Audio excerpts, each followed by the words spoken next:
Dentro desta estrada profética, então nós encontramos vários sinais ao longo do caminho que nos vão indicando em que ponto desta caminhada, desta jornada nos encontramos. Há um sinal que é espantoso, e que é um sinal dos nossos dias e que o mundo inteiro vê. Muitos não compreendem, muitos contestam, mas é um dos grandes sinais. Ainda não é o grande sinal, de que eu vos irei falar mais tarde, mas é um sinal muito importante, é um sinal incontornável para nós percebermos que estamos mesmo no final dos tempos. Foi um sinal que esteve, por assim dizer, 2000 anos congelado, esteve parado, e só agora, nestes últimos anos, se manifestou.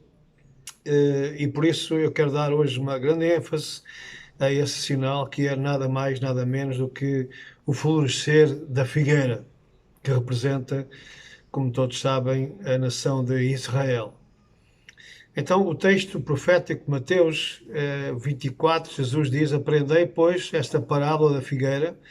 Quando já os seus ramos se tornam tenros e brotam folhas, sabeis que está próximo o verão. O sinal da figueira florescer é para nós indicativo de que em breve virá o fruto, o tão apetecido figo.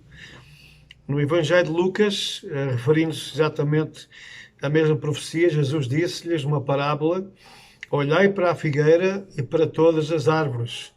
Quando já começam a brotar, vós sabeis por vós mesmos, vendo-as, que perto está o verão.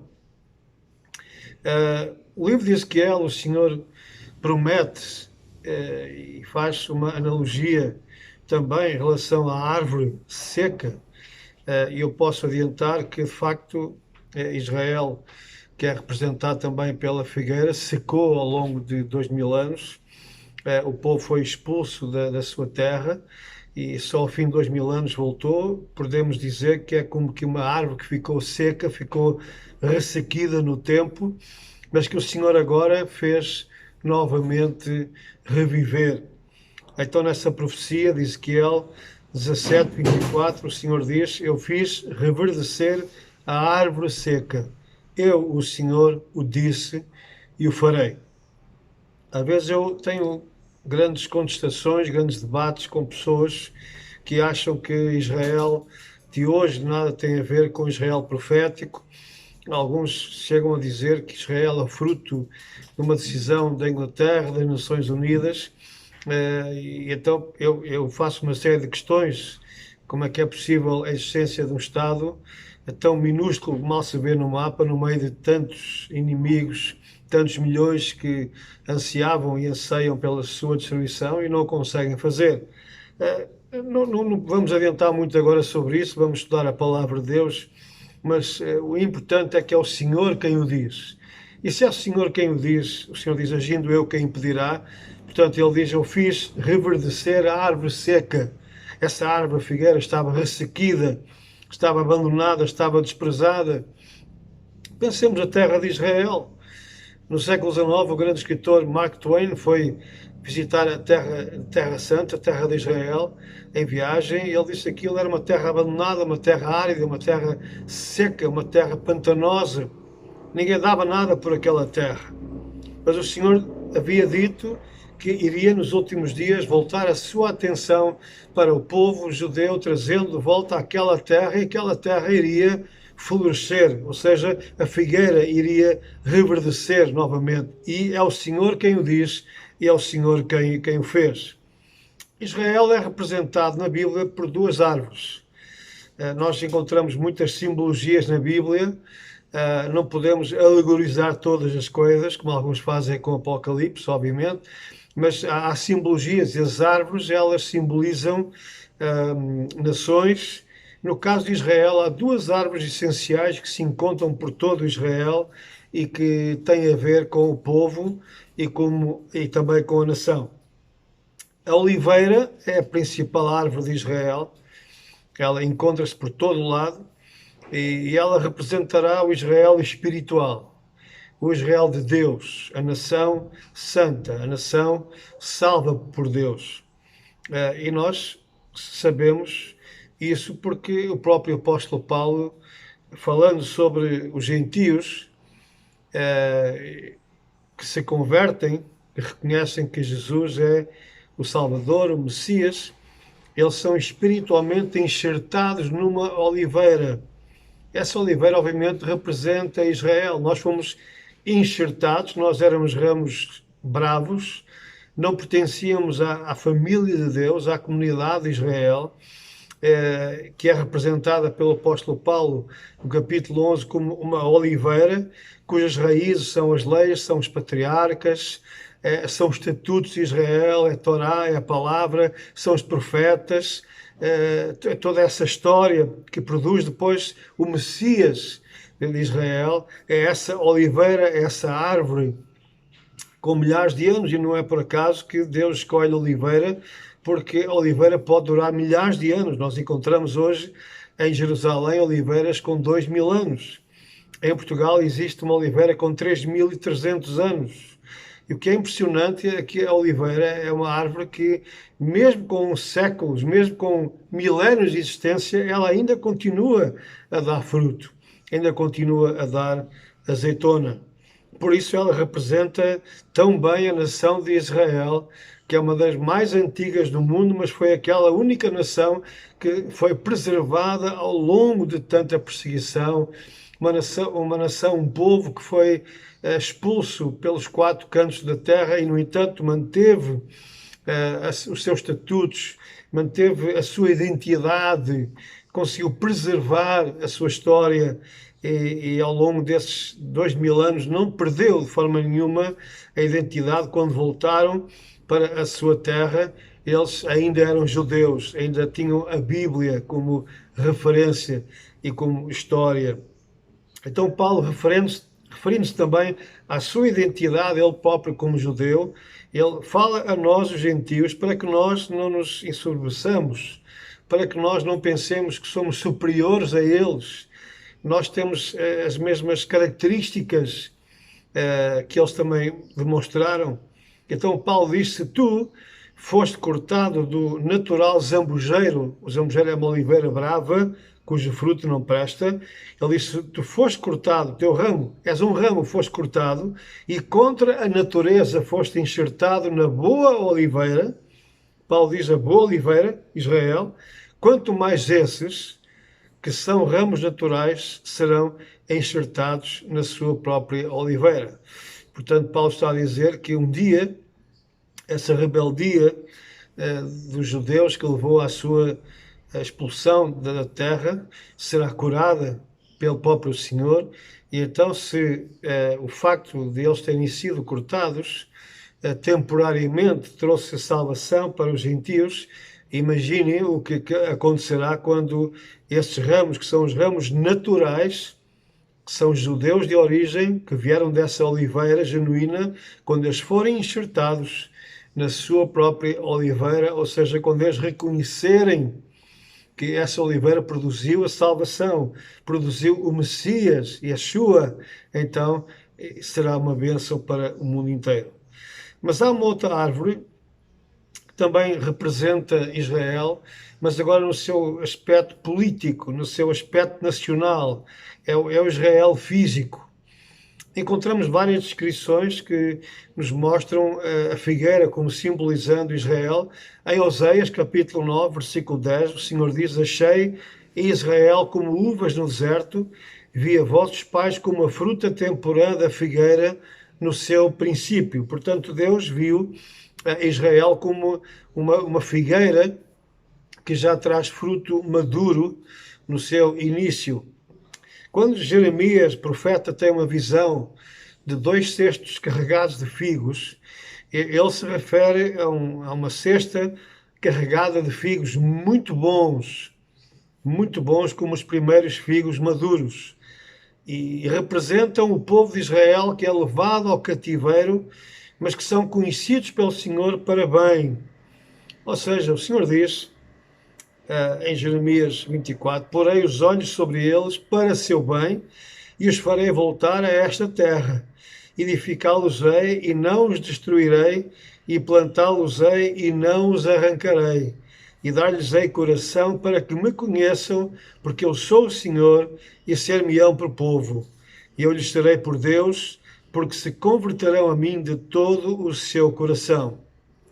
Estes são os figos bons, são fruto desta figueira e trazem alegria ao Senhor, porque, ao contrário dos outros figos que são vistos na outra cesta, estes são figos bons de comer, figos maduros, figos agradáveis e que trazem alegria ao Senhor, porque se convertem a Ele de todo o coração. Estes são aqueles judeus que já estavam dispersos na Babilónia e mais tarde na Pérsia e que ouvem a voz dos profetas e que retornam à terra de Israel com os seus corações convertidos e reconstroem o templo de Jerusalém para que o culto ao Senhor seja restabelecido e reconstroem também as muralhas de Jerusalém. Mas Jeremias vê também esse outro cabaz, essa outra cesta de figos maus. Ele diz que são figos maus, muito maus, que não se podem comer de maus que eles são.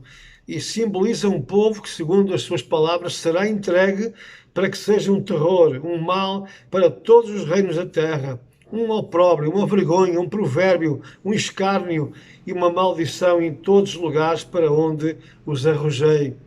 E enviarei entre eles a espada, a fome e a peste, até que se consumam de sobre a terra que dei a eles e a seus pais.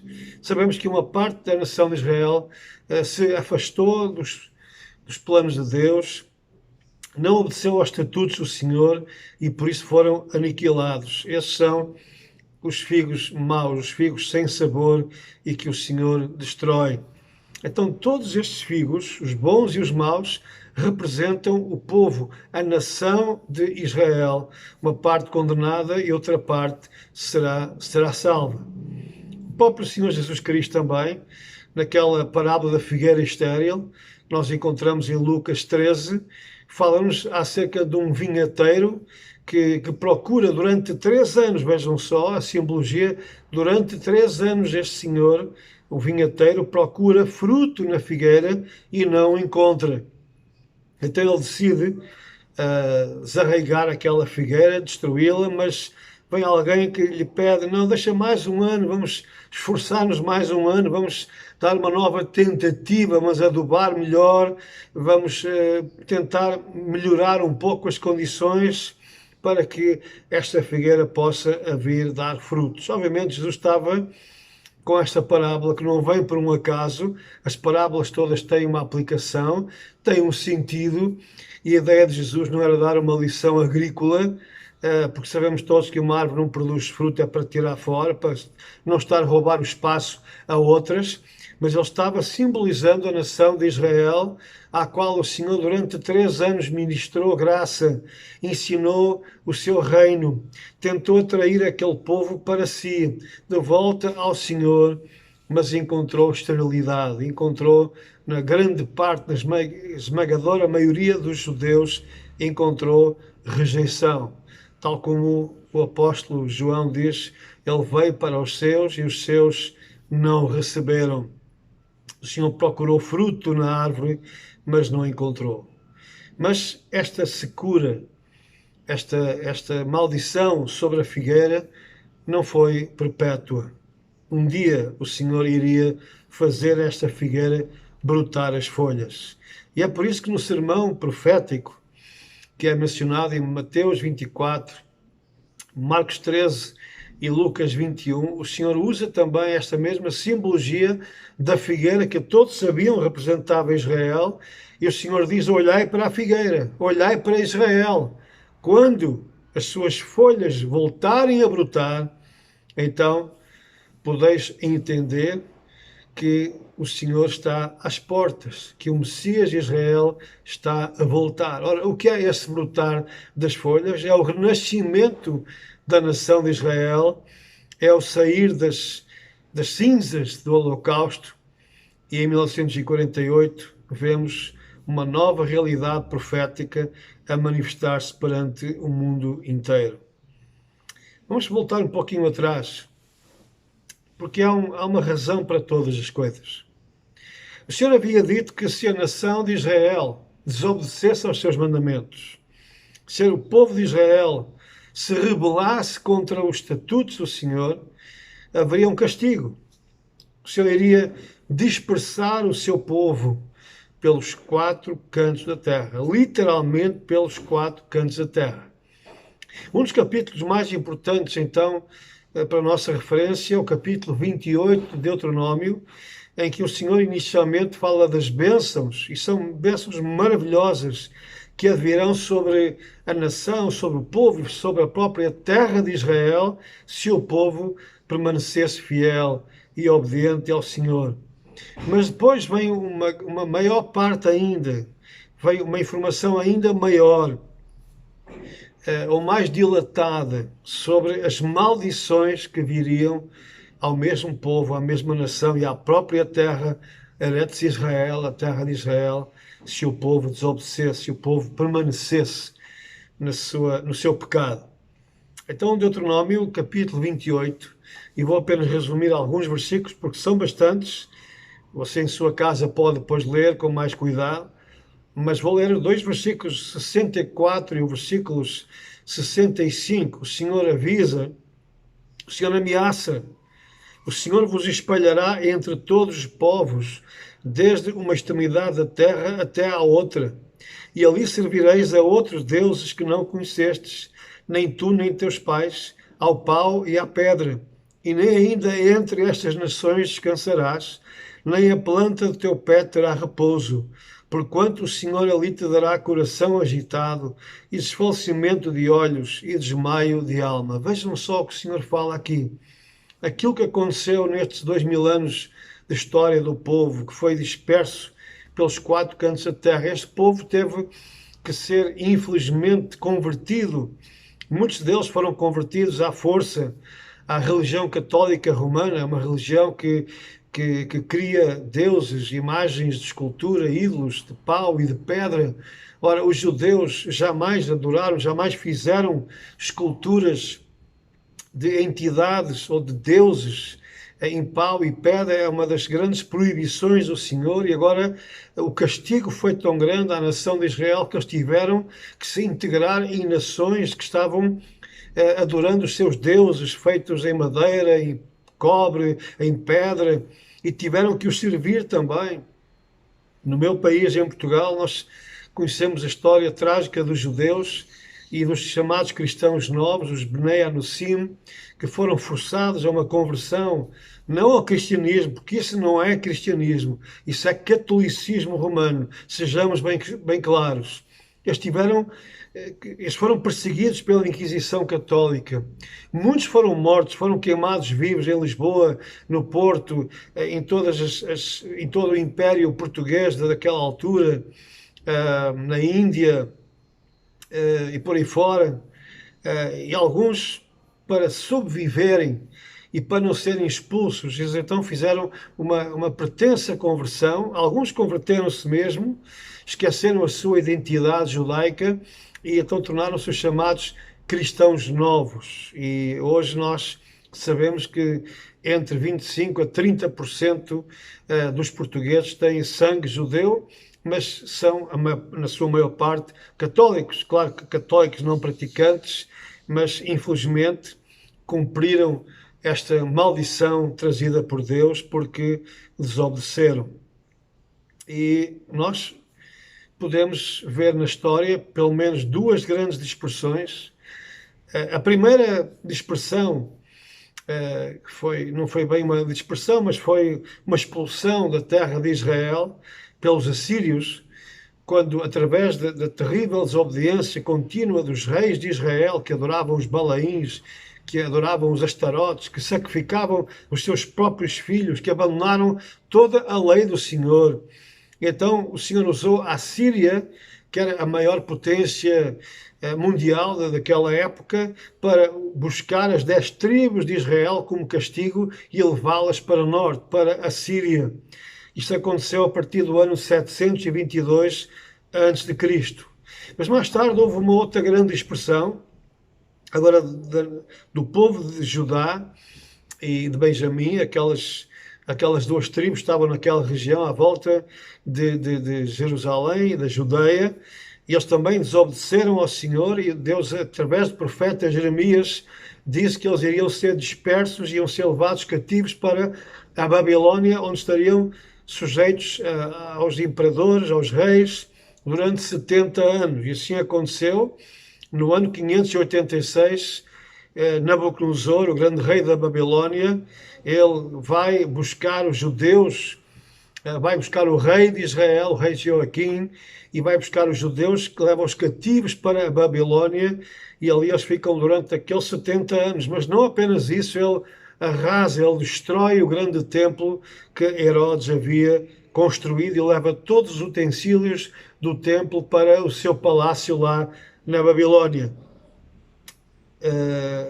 Depois do ano 70, envolvido já quase 600 anos, ou mais de 600 anos, sabemos que o povo, entanto, uma parte do povo de Israel volta através de Ciro, o rei Ciro, cria um estatuto, uma lei que os judeus que queiram voltar podem voltar à sua terra, reconstruir o templo. Sabemos que isso aconteceu nos dias de Zorobabel, mais tarde também através do sacerdote Esdras, e mais tarde, no ano 445 a.C., Artaxerxes, o rei da Pérsia, permite que Neemias, que era o copeiro do rei, possa vir com muita gente e reconstruir as muralhas de Jerusalém.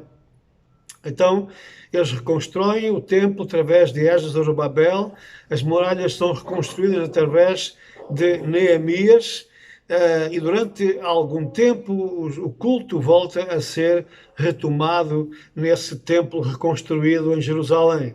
Mas há um abandono, há um tempo, cerca de 400 anos, chamados anos de silêncio, em que Israel não tem mais reis, mas é governado pelos sacerdotes.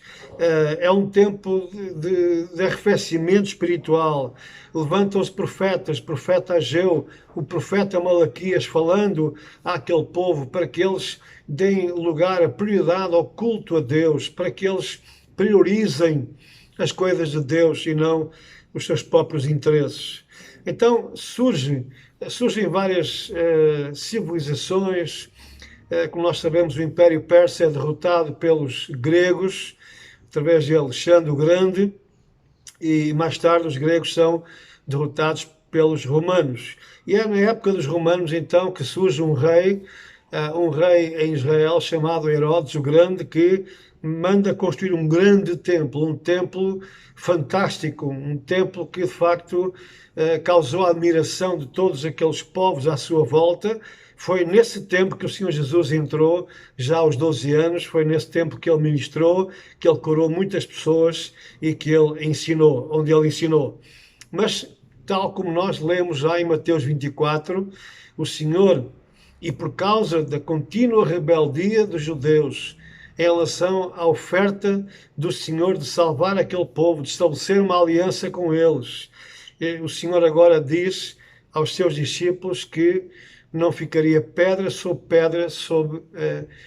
aquele monte, ou seja, o templo seria completamente destruído, arrasado.